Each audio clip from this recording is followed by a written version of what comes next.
উনি সফরে বেরিয়েছেন হাদিস কালেকশনের জন্য। প্রচন্ড শীতের রাত,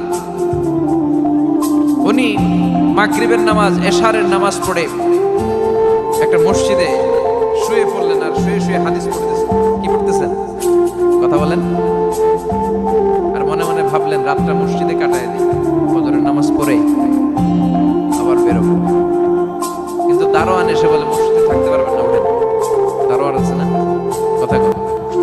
আহমদ ইবনে হাম্বল বললেন আমি শুধু রাতটা থাকতে চাই, আমি তো ফজরেরও মুসল্লি, ফজর নামাজ পড়বো তো এই মসজিদে, আমার থাকতে দাও। দারোয়ান তো দেয় না, কেন? মসজিদে থাকার জায়গা না, যান মিয়া।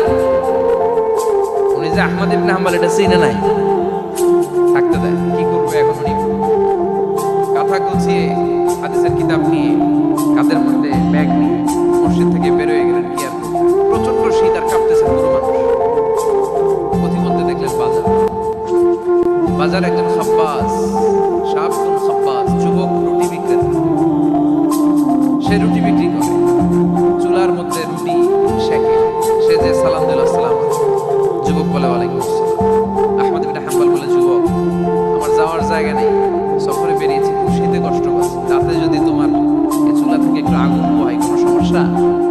যুবক বলে না না সমস্যা না, হালাত আছে হালাত, ওর সামনে আসেন আসেন, আপনি আগুন পোহাইলে আমার সমস্যা কি? সুবহানাল্লাহ পড়েন। আল্লাহ শুকরিয়া করে উনি বসলেন আর আগুন পোহাচ্ছেন। আর খেয়াল করলেন যুবক রুটি বানায় আর পরে আস্তাগফিরুল্লাহ, রুটির দলা বানায় পরে আস্তাগফিরুল্লাহ, খামির বানায় আর পরে আস্তাগফিরুল্লাহ, রুটি নিয়ে উনুনের ভিতরে চুলার ভিতরে সেকা দেয় আর পরে আস্তাগফিরুল্লাহ, দোকানদারের কাছে কেউ আসলেই সে রুটি দেয় আর পরে আস্তাগফিরুল্লাহ, ক্রেতার কাছ থেকে টাকা নিয়ে ক্যাশ বক্সে রাখে আর কি পড়ে, আবার রুটি বানানো শুরু করে আর কি পড়ে, খালি এটাই পড়তেছে। ইমাম আহমদ ইবনে হাম্বল তো অবাক, কি রে এটা আবার কেমন যুবক, খালি আস্তাগফিরুল্লাহ। উনি প্রশ্ন করলেন যুবক ঘটনা কি? আসার পর থেকেই তোমার দেখতেছি তুমি রুটি বানাও, রুটি বিক্রি করো আর পড়ো আস্তাগফিরুল্লাহ, মালাকা ইয়া শাবাব।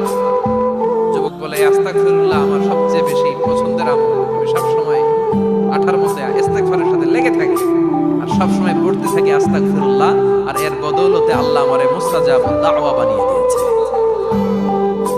আহমদ ইবনে হাম্বল তো অবাক, আনতা মুস্তাজাবুদ দাওয়া, তুমি মুস্তাজাবুদ দাওয়া রুটিওয়ালা? আমি এত বছর হাদিস পড়াই, আমিও তো মুস্তাজাবুদ দাওয়া না, আর তুমি রুটি বেচো বাজারে, তুমি মুস্তাজাবুদ দাওয়া, তুমি দোয়া করলে সব কবুল হয়ে যায়? যুবক বলে না আনা মুস্তাজাবুদ দাওয়া, আমি আমার জীবনে যত দোয়া করেছি কবুল করে নিয়েছে কে? সব দোয়া কবুল করে নিয়েছে আল্লাহ, একটা দোয়া ছাড়া। কয়টা? আহমদ ইবনে হাম্বল